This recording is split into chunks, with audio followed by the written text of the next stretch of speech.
This is Jeff Spitler, February 13th, A Tale of Two Kingdoms, Part 13.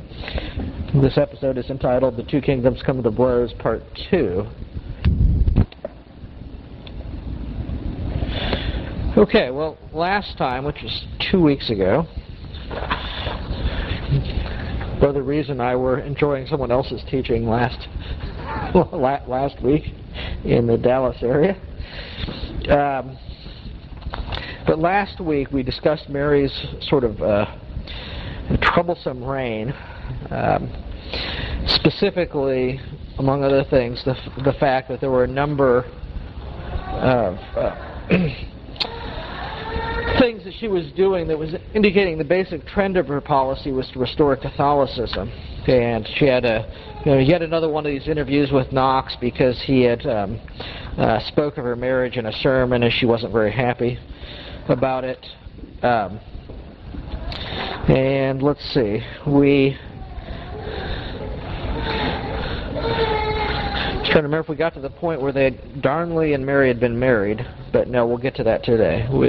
But Moray had left the country, seeing the trend, the writing on the wall, and having had this sort of military non-encounter called the Chase-About Raid.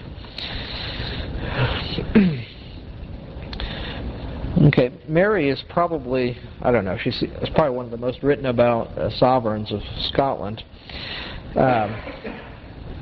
And to this day, there are many people who are extremely sympathetic with her. And in fact, I found this quote while I was reading a fairly modern biography by Antonia Fraser. She said, we just come up to this point near this Parliament, and she says, "And what plans, if any, Mary had for helping the Catholics at the forthcoming Parliament will never be known. At most, she would probably have asked for toleration of the Mass for Scottish Catholics, rather than the rabid attacks to which the Mass and priests were subjected when detected. Mary was certainly modern enough in thought to wonder why the Catholics should not enjoy the free practice of their own religion, which she had so unquestioningly granted to the Protestants from the first moment of her arrival in Scotland. But of course Knox, like all those who have accomplished a revolution, was hysterically fearful to see its effects undone, and any ideas of mutual tolerance would have fallen on very deaf ears indeed." Now, if I've ever seen an example of somebody sort of casting modern worldview back onto somebody in the 16th century, here it is.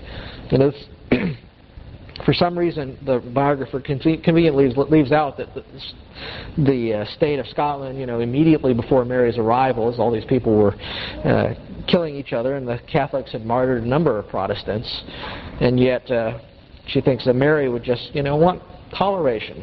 Can't we all just get along? So, and not to mention, of course, that Mary had been Queen of France when they were busy executing lots of Protestants, lots and lots of Huguenots. So, although I went back actually because I was kind of curious what she said about that, and she claims that she thinks Mary probably didn't actually witness these martyrs. Martyrs, but the martyring process. Even though, at one time they were at a castle where they supposedly hung the Huguenots outside the windows and burned them so that they could, enjoy the spectacle. But maybe she didn't see it. I don't know. Okay, so after Moray left, Mary continued her plan of in my view, overthrowing the Reformation. She wrote a letter to the Pope on the end of January 1544 telling him the time was right to strike at Scottish Protestantism. And Randolph, the English ambassador, wrote that Popery was flourishing and that royal pressure was being applied by the nobility to attend Mass. So she had actually ejected him from the country later that month. Which probably signified that she was no longer concerned with whether or not she could come to terms with Elizabeth. And that's presumably because she would look to Catholics on the continent to help her achieve her goal of the English throne rather than trying to somehow negotiate it with Elizabeth for the succession. Okay, and then she planned for a parliament in March, and which apparently the point of which would be to place Catholicism on an equal footing with Protestantism. And this quote that I read earlier is the one that said they never know what would happen. Okay, so basically after she scheduled this parliament for March, but after marrying Darnley, other problems, I would say, of her own making overtook her before the parliament could deal with any substantive issues. She, after marrying Darnley, she was made to be very sorry, and I couldn't help but think about some parallels to her own current political situation. Wondered if Hillary will ever feel as sorry as Mary did. But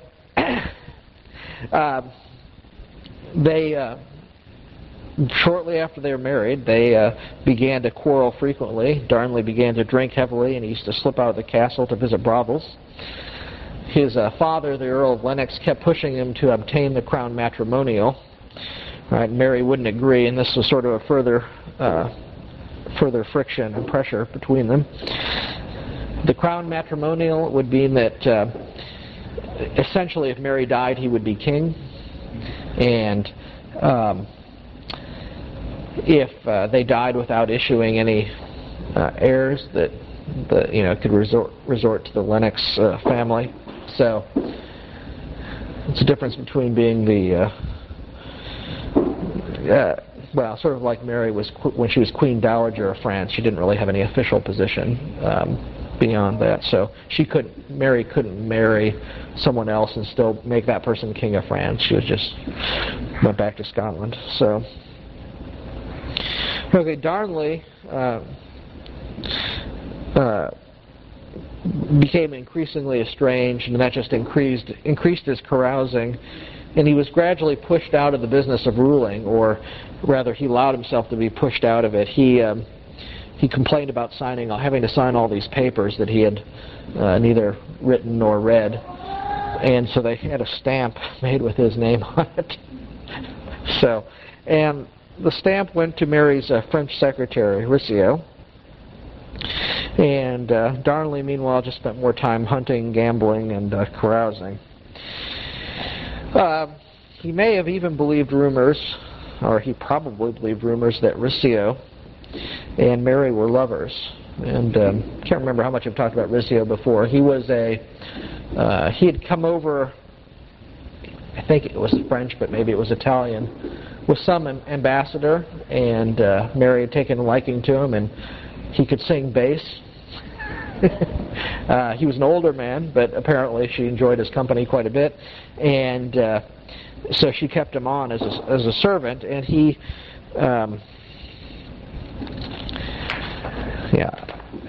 he grew increasingly powerful and arrogant. So the Protestant lords, starting to see the drift of Mary's machinations to overthrow the Reformation, that is, the remaining ones, the ones that hadn't fled the country, they saw that Rizzio, she definitely had the Queen's ear. He acted very arrogantly, and this fostered a deep resentment by the nobility. And along with Darnley's disenchantment with Mary, these attitudes eventually led to a plot against Rizzio. And to this day, exactly what happened in every respect is unknown. But what is thought to have happened is that some of these Protestant nobles, we use the term here Protestant loosely, but persuaded Darnley, or perhaps Darnley persuaded himself, that Rizzio was what was standing between him and the Queen and between him and the crown matrimonial. In fact, they may have also persuaded him that that Rizzio was Mary's lover. Not really sure. But late on the night of the 9th of March in 1566, Rizzio and the Queen and several other companions were holding a small supper party in the private rooms of Holyrood House. And Darnley suddenly appeared, to the surprise of the Queen, and a few minutes later Lord Ruthven appeared, and he was wearing a steel helmet and armor, and he was followed by several other nobles, and in fact they had the castle ringed with 500 men. Ruthven demanded that Rizzio be handed over to them, saying he had been overlong in the Queen's privy chamber, and she refused, saying he was here by her own invitation. And Rizzio also clung to the queen's skirts, but they dragged him off. And whether or not the first dagger wound was struck in Mary's presence was later a debatable issue. She thought that it was, always believed that it was. And she also thought that the violence that was done in her presence was aimed at her. I mean, she was 6 or 7 months pregnant now, and carrying King James, the future King James, and thought that perhaps the idea would be that she could, would miscarry or something, and her health was never really good. So, in any case, we don't know who stuck the first dagger into Rizzio. It's thought to have been Darnley, but it may have been someone else. And whether or not they originally planned to execute him on the spot, that's also unknown. Some people think that the plan was basically that they would haul him off and have some kind of trial and then kill him judiciously. But in any case, once they stuck the first dagger into him, then well, he was dead by the time he hit the floor of the courtyard with a number of dagger wounds. So, Mike, what were you worried about today? Whether or not we'd get to overthrowing idols? There we go. They just stabbed this guy to death.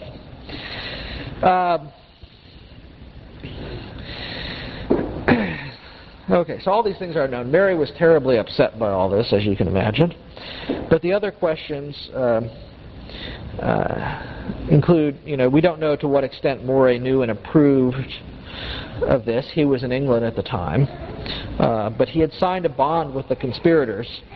The terms of this bond included that Darnley would receive the crown matrimonial, Darnley would protect Protestantism, and Moray would be pardoned. Right? And Darnley signed this bond, and if you keep in mind, what led to a lot of the friction was the fact that she was marrying Darnley, a Catholic, and he was still a Catholic, but he'd become so frustrated with the situation that he was willing to go to extreme measures, and this was quite extreme. And I think basically the plan was that they would set him up as king, and that they would keep Mary taking care of her baby, and and so on. But the bond didn't. I mean, it certainly didn't mention stabbing Darnley to death, or stabbing Rizzio to death. Sorry, and. So I really don't know, but once the deed was done, Moray returned to Scotland immediately. And the other question is about John Knox.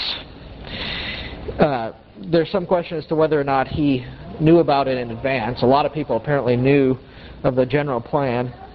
After the fact, he approved of the deed, or at least he didn't repudiate it. Okay, he made some comment about it, but he didn't repudiate the deed. At this point, there aren't any sort of mitigating factors that are obvious, except for that perhaps he felt no need to comment on what had happened.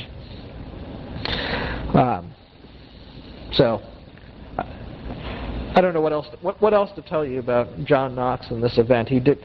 I mean, I don't think there's any evidence that he definitely knew about it or that he approved of it, but it's thought that he did. I guess, and if he did, then you could ask yourself, well, was it right for him to have done so? Which, well, if you want to talk about that, we'll save it for the discussion time. So, okay. Right, the planned outcome, presumably, of this is that they were going to set up Darnley, Henry Stuart, as the king. And, Rob. Going into the general discussion that could follow, what exactly did they catch Rizzio doing? What exactly did they catch him doing? Supper party going on? No, it was a supper party. They were playing cards. There was 4 or 5 people present. But they didn't actually catch him doing anything that in the event that would justify killing him on the spot. No, it was more of a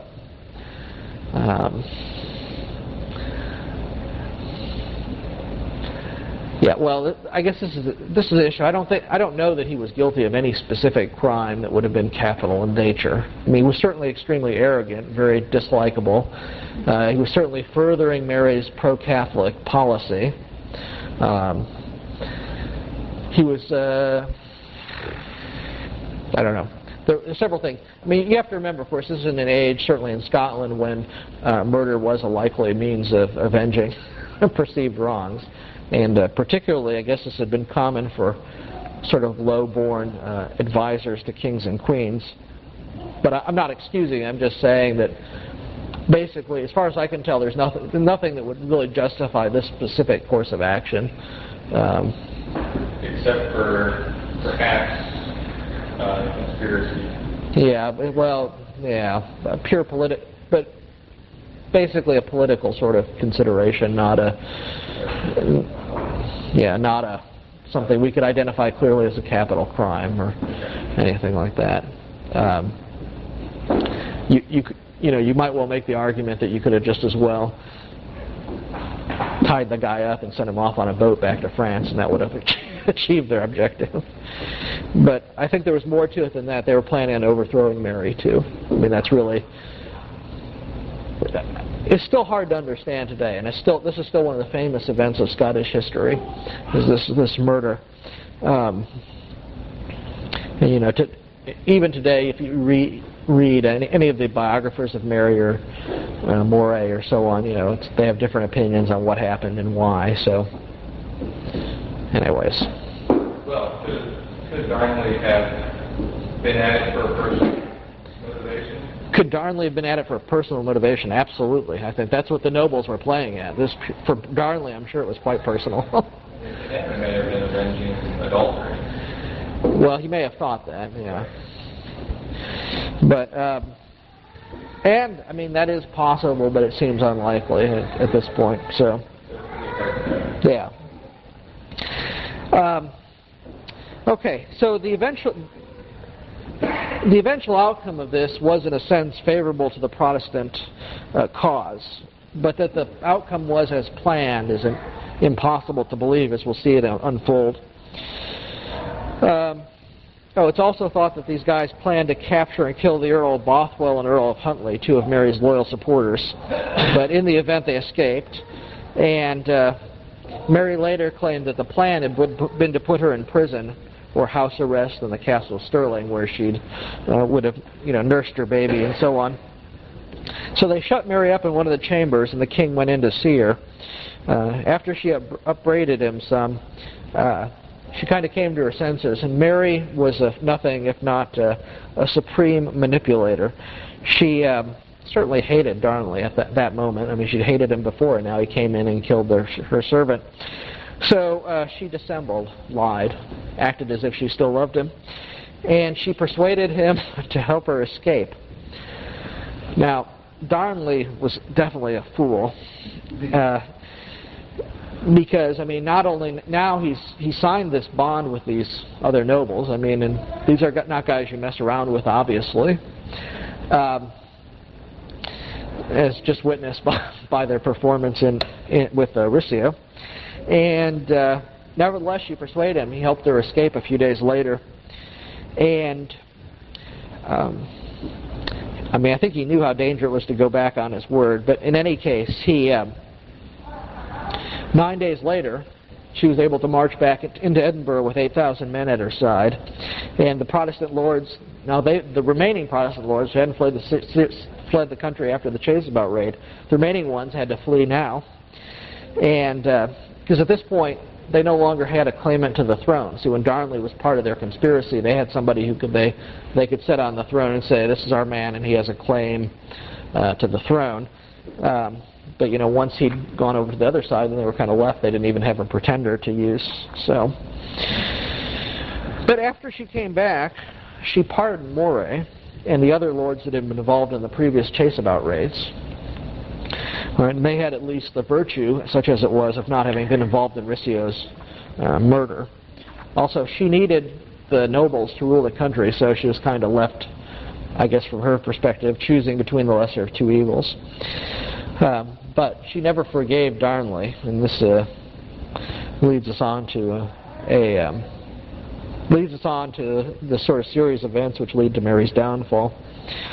So, in the spirit of détente, if you will, she settled down with Darnley and awaited the birth of their child. And on the 19th of June, 1566, a male son, an heir to the throne, was born, he was James the Sixth. Okay. He was later to become James the First of England when he, after Elizabeth's death, when he did accede to the throne. And he's the same King James as the King James Version of the Bible. By his defenders and partisans, you know, it's a sign of his love of literature and so on that he had the King James Bible translated. Those of us who know better know that he did it so that he could get rid of the Geneva version of the Bible, which had these notes that he didn't like. But after James's birth, relations between Mary and Darnley continued to decline. At one point they were visiting a house on the Tweed called Traquair, and Mary demurred from going stag hunting because she thought she was pregnant again. And Darnley said the same thing he said when they were trying to escape from Holyrood House, which basically amounted to, "Don't worry, we can have more." So I'm sure you women in the class here will appreciate that that's not the kind of thing your husband ought to say if he wants to stay in your good graces. But I mean, the guy was definitely a fool and very immature. Okay, her health also declined. There was one point at which they thought she was very near to death, but she did recover. In fact, she lived some time after that. At the end of November 1566, she was approached by some of the nobles with a proposition, and some Protestant and other Catholic nobles approached her with this proposition. Moray was not involved in this. They would find means for her to divorce Darnley if she had pardoned the nobles involved in Riccio's murder, and she agreed basically on the condition that James's right to the throne wouldn't be impaired by this thing. I mean, apparently if she divorced him under some circumstances, James might be considered a bastard and therefore unfit to rule. Maitland, who's probably our supreme example of someone who has no particular principles, promised that it would be, whatever it was done would be approved by Parliament. Okay, one of the nobles was the Earl of Bothwell, who we've already mentioned. He's about 30 at the time, and if you probably won't remember this, but where have we heard of him before? When the Protestants were receiving money from Elizabeth in 1559, he caught one of the couriers and stole £3,000 from him. So, but he had been loyal to Mary through her recent traumas, the chase about raids and the murder of Riccio. And at some point, and we don't know when, not exactly, but the relationship between Mary and Bothwell became more than that of queen and servant. And according to Mary's supporters today,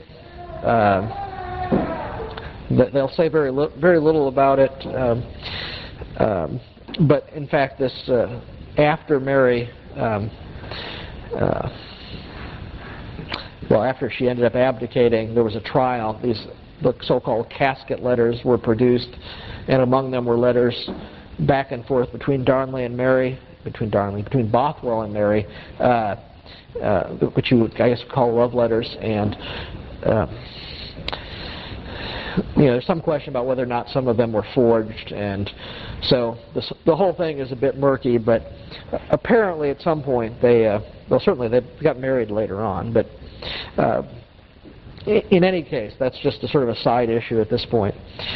Let's see, 17th of December, she had James baptized in full Catholic form, and there was this grand party held with many notable guests, but one person that was obviously missing was the baby's father. And he slipped out of the castle a week later and went to his father's house in Glasgow. And the reason for his absence at the baptism became obvious. He was suffering from what was apparently syphilis. And in this phase, it was he had this pock marks. It was very disfiguring. And so he slipped out. He went to his father's house, which was in Glasgow. And a week later, she did pardon Riccio's murderers. And one of them, the Earl of Morton, was met by Bothwell at the border. And years later, he wrote that Bothwell told him at that point that they had to kill the king. Probably true. At this point, no one disputes that Bothwell, Mary's supporters and detractors all believed that Bothwell was the sort of chief person, very clearly, who killed the king. In any case, there was a plot being formed to kill the king at this point, and Mary, there were also rumors that Darnley was getting better. In fact, there was a lot of wild rumors going around that he had various sorts of plans for either deposing Mary or other sort of wild activities, traveling to Europe and telling everybody the story of Mary. One was that he was going to inhabit the Isles of Scilly and use that as a base to raid England and take over the throne, Elizabeth's throne. So, okay. In any case, these rumors were flying around, and on the 20th of January, 1567, Mary traveled to Glasgow, and she again used the same wiles that turned Darnley to her side previously and persuaded him to return to Edinburgh. Okay, while he was in Glasgow in his father's castle, he was probably relatively safe, but he went back to Edinburgh, and Mary first suggested one place for him to convalesce, and he turned that down, not feeling safe enough. Then she suggested a house called Kirk o' Field, which was by a church, St. Mary's in the Fields. It was near the city walls, and he was there for about 10 days. She visited him several times while he was convalescing. She even spent several nights under the same roof, although in a different bedroom. But on the night of Sunday, February 9th, she left the house to attend a wedding masque, a small, a ball, and then went back to her Holyrood house. And about 2 a.m. there was a tremendous explosion in Edinburgh. And the explosion was this house being blown up. It was blown up with gunpowder, and it was so tremendous force that the house was just reduced to rubble. Okay, Darnley's body was found outside, but interestingly enough, no noticeable injuries. What transpired was that he hadn't been killed by the explosion, he'd been strangled or suffocated. So there are all kinds of theories, and there are even books on this whole affair. As to how, as you can imagine, this is terribly convoluted. Mary, at some point, claimed to have thought that maybe this plot was aimed at her, which seems a bit far-fetched. It was timed exactly when the assassins knew that she was not in the house, because she'd gone off. She was reminded that this was one of her servants' weddings, and she was reminded that it was time to go to this wedding masque. So she was clearly out of the house. There's no question about that.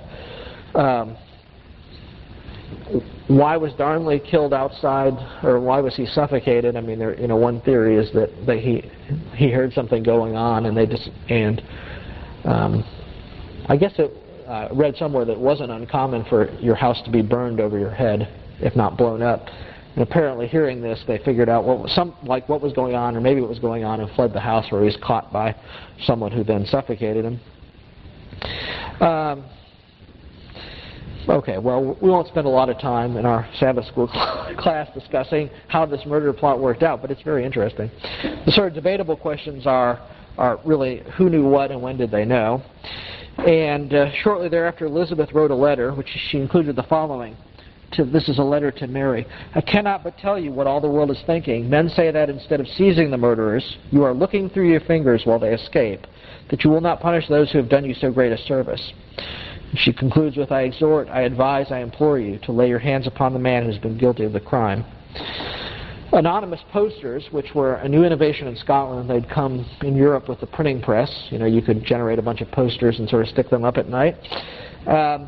Started to appear in the streets of Edinburgh. Some claimed that Bothwell and Sir James Balfour, who is the landlord of the Kirk o' Field house, he was a cousin and good friend of Bothwell, and he'd also recently purchased a large quantity of black powder.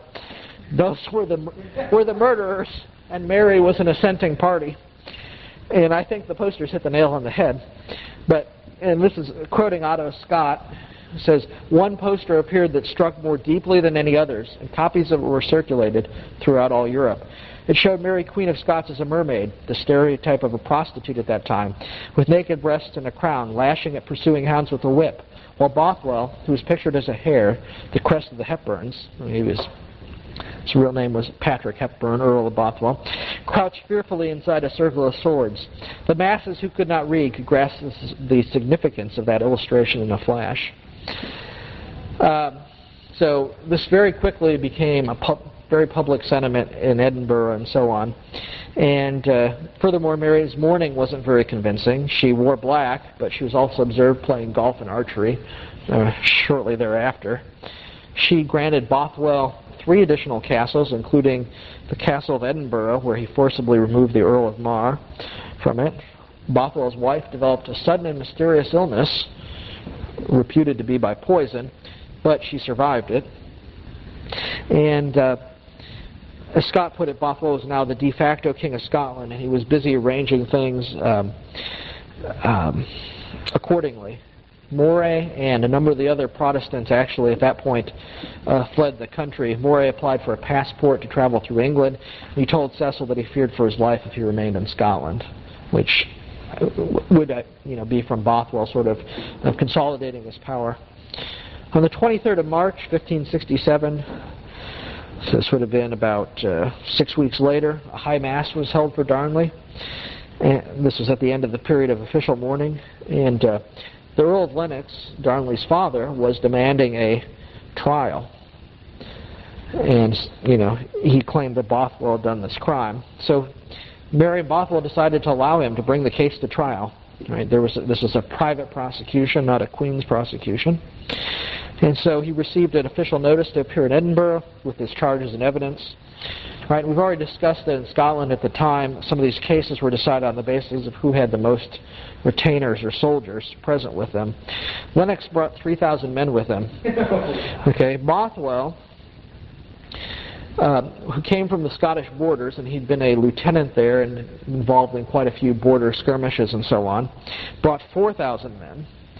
And ostensibly to avoid a bloody confrontation, Mary informed Lennox that he could only bring 6 retainers. Okay, so 6 against 4,000 would we could guess the outcome of that. And so Lennox gave up and he went to England knowing that justice would never be served. But on the 12th of April, Bothwell went to trial anyways, and since there were no accusers, surprisingly, or not surprisingly, he was acquitted.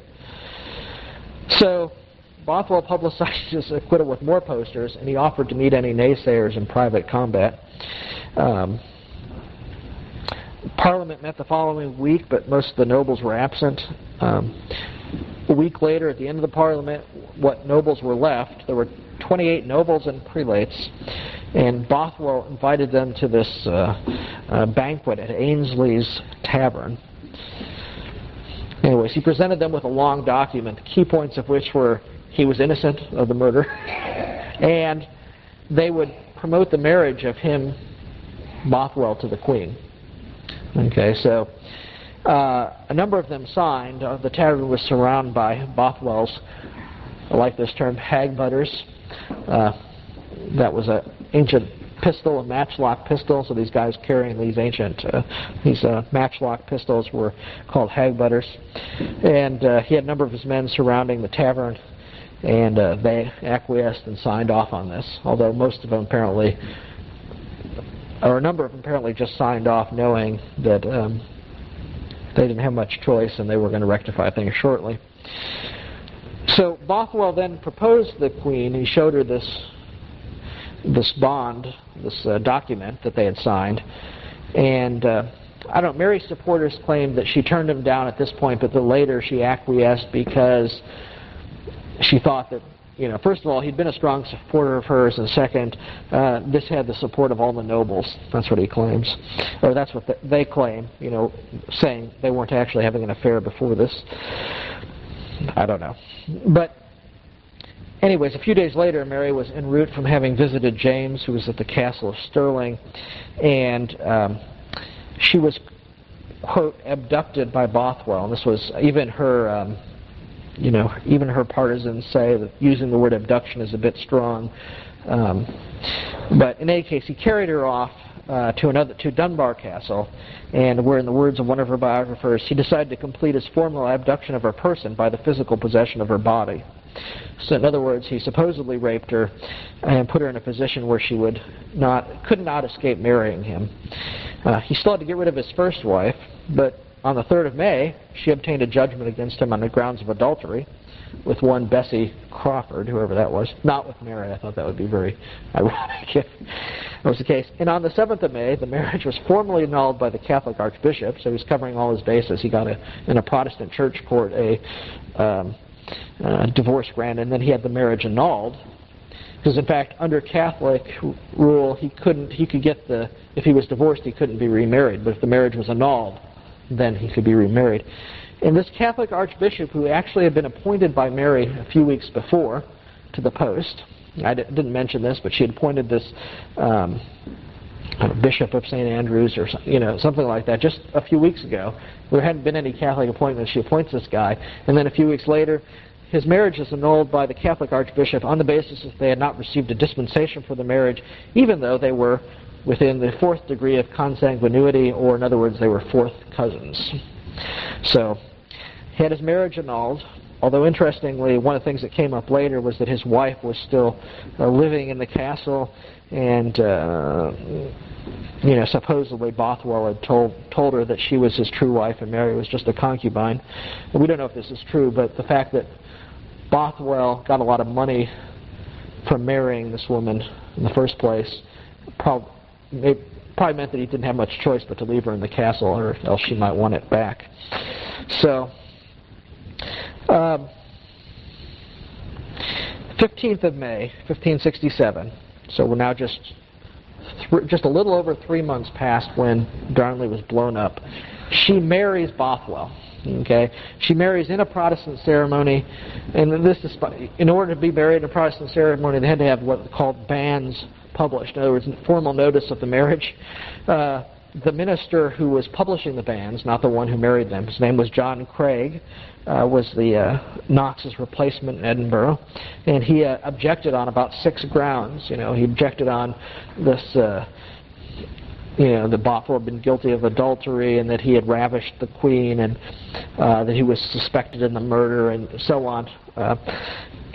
Anyways, Bothwell threatened to hang him. So, but even, basically Craig wasn't saying anything that the rest of Edinburgh didn't believe already. So, public sentiment had pretty much been whipped to a fury by this time.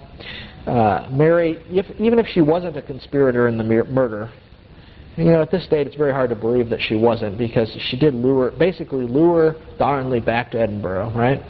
And whatever else you may say, she did that. She then certainly excused the murderer, Bothwell, and then married him. And even her partisans today say this was, a terribly imprudent thing to do. So Bothwell continued to consolidate his power, and the rest of the nobility basically decided he had to be dealt with. And on the 6th of June, Maitland, right, who's this sort of chameleon type guy, disappears from the court, and they hear that there's a force coming towards Edinburgh.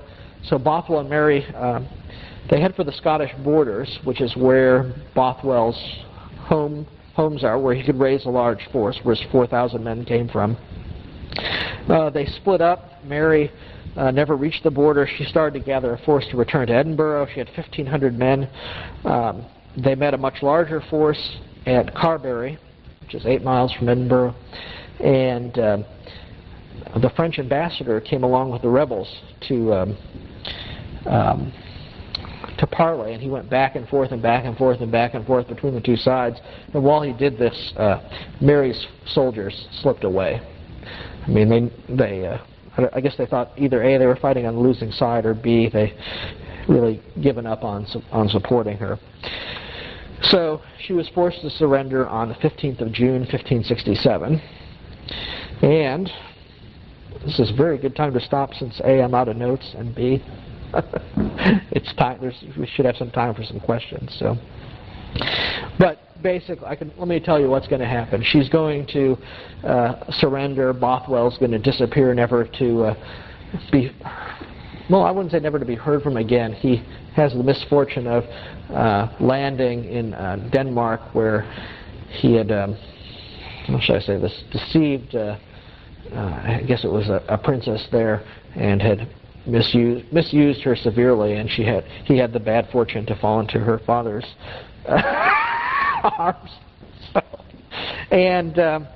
So he never returns. He dies over there, and she's then forced to abdicate, and James VI is crowned king, and then she does escape once. There's sort of two parties, if you will, the Queen's party and the King's party. Now the king is still an infant. The King's party are the Protestants who want to, rule Scotland with a regent, as it turns out. Again, and there's still some fighting back and forth, but eventually she goes into English custody. But we'll maybe talk about that more next week. Questions? Discussion? Rob? How does, we may have gone over this before, but how does Moray or any of the other lords, how do they retain their power when they're gone? I mean, how can Mary lead the lords to rule? Well, it was still it was somewhat of a feudal system. Yeah, they have control of the land, and they can raise an army from among the men that till their land and so on. Now, exactly what the economic arrangements were, I'm not exactly sure, but it was essentially a feudal system, or still had that aspect where they could control large numbers of soldiers from the men who were on their land, and that's why that, and of course they owned some of the castles and controlled some of the castles. So when Bothwell kicked the Earl of Mar out of Edinburgh Castle, right up until that point, the Castle of Edinburgh, it's on very high ground, and you can shoot cannons in every direction. You actually, if there's a military force that was coming into Edinburgh, you could shoot cannon and grape shot at them. So was there a battle there, or he just left? He just left. I don't really know the details. He was forced out, and he left. But Mike, what is the key to Edinburgh? What is that caused that to everybody, like that sort of cleanliness and things like that? Was that like a capital? Well, it was the capital of Scotland. It was the most populated city. What's that, Simon? It still is the capital of Scotland. Yeah, they haven't moved it anywhere. Well, some people might say the capital of Scotland is London, but so. Other questions? Okay, well, this is certainly, I don't know. I mean, this is kind of some of the most exciting sort of happenings. Not completely, there's very little of the sort of two kingdoms theme in today's